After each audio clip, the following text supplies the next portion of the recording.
अस्सलाम वालेकुम दोस्तों। आज हम डिस्कस करेंगे क्लास 6 की mathematics chapter number 2 whole number. सबसे पहले आपका टॉपिक है whole number and natural number. तो आपको ये आइडिया होगा कि होल नंबर किसे कहते हैं, नेचुरल नंबर किसे कहते हैं और इन दोनों में फ़र्क क्या है। सबसे पहले हम आ जाते हैं होल नंबर पे। वो नंबर्स जो ज़ीरो से स्टार्ट हो रहे हैं, जैसे 1 2 0 1 2 3 and up to so on. Whole number का सेट इनफाइनाइट होता है, मतलब लामहदूद होता है, आगे चलता रहता है। पर मेन जो बात है वो ये है कि ये ज़ीरो से शुरू होते हैं।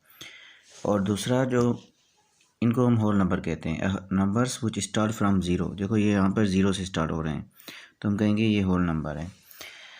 उसके अलावा अगर ज़ीरो को निकाल के हम 1 से स्टार्ट करें, 1 2 3 अप टू सो ऑन, तो ये हो जाएंगे नेचुरल नंबर।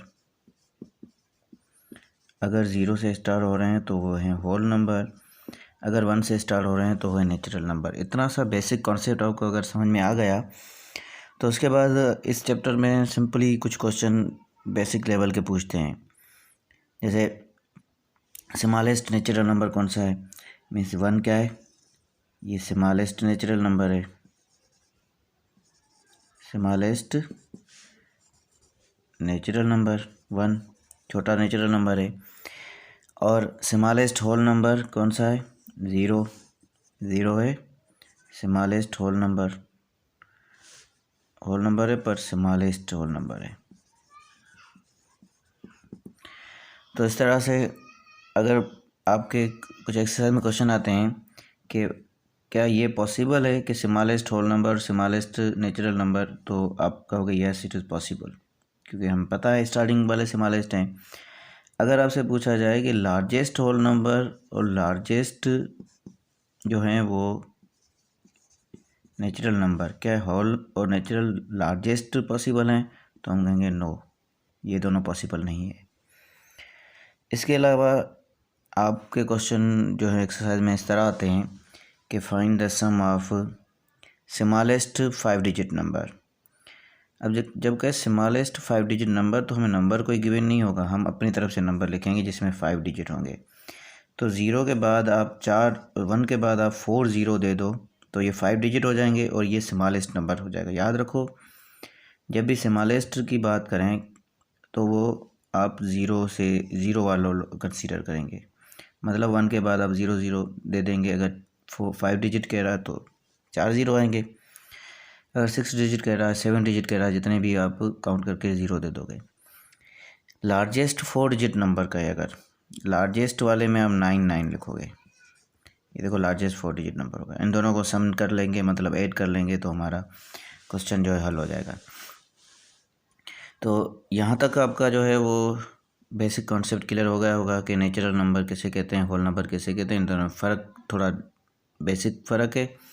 और उसके अलावा जो है वो इस तरह के कुछ क्वेश्चन आते हैं, पॉसिबिलिटीज़ वगैरह पूछते हैं, और largest whole number smallest whole number के क्वेश्चन आते हैं। ओके, अगर क्वेश्चन हमारे पास ऐसा हो, sum of 2 whole number in any order, यहाँ हमारे पास कंडीशन आती है कि आप कम्यूटेटिव लॉ अप्लाई करो होल नंबर पे।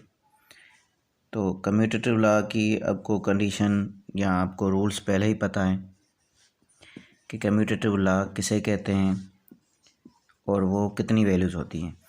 कम्यूटेटिव मतलब 2 वैल्यूज़ होंगी। फॉर एग्ज़ाम्पल एक नंबर हमारे पास 50 प्लस 105, ये 2 होल नंबर हैं, ये इक्वल किसके होंगे, 105 प्लस 50।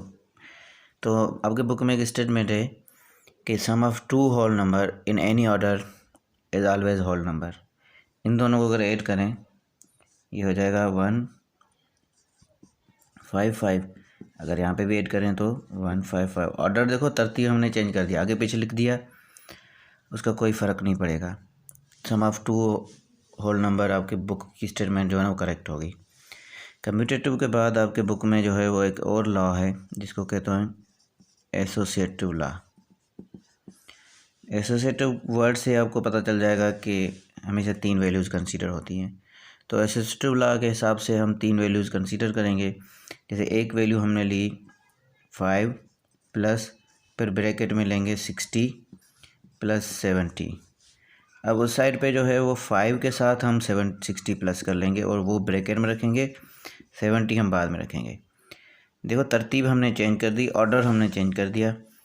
अब देखते हैं आंसर सेम आता ही नहीं आता। 5 प्लस ये इनका आंसर हो गया 60 प्लस 70 130, और इसका आंसर हो गया 65 और प्लस 70।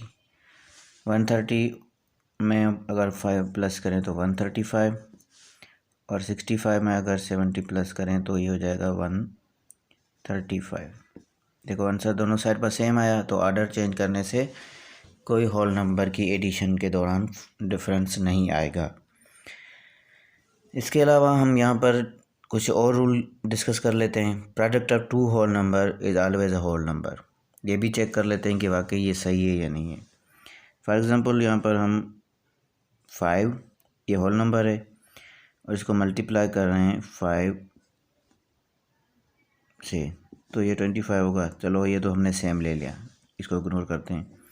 5 को अगर हम 6 से मल्टीप्लाई करें, 5 6 30, देखो 30 भी होल नंबर है, ये दोनों भी होल नंबर है। तो ये भी स्टेटमेंट सही है कि product of 2 whole number is always a whole number.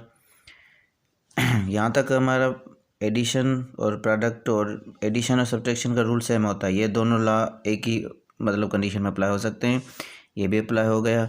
उसके बाद हम आगे चल के डिवीजन स्टार्ट करते हैं। ओके, डिवीजन में हमारे पास क्वेश्चन जो है वो इस तरह आता है।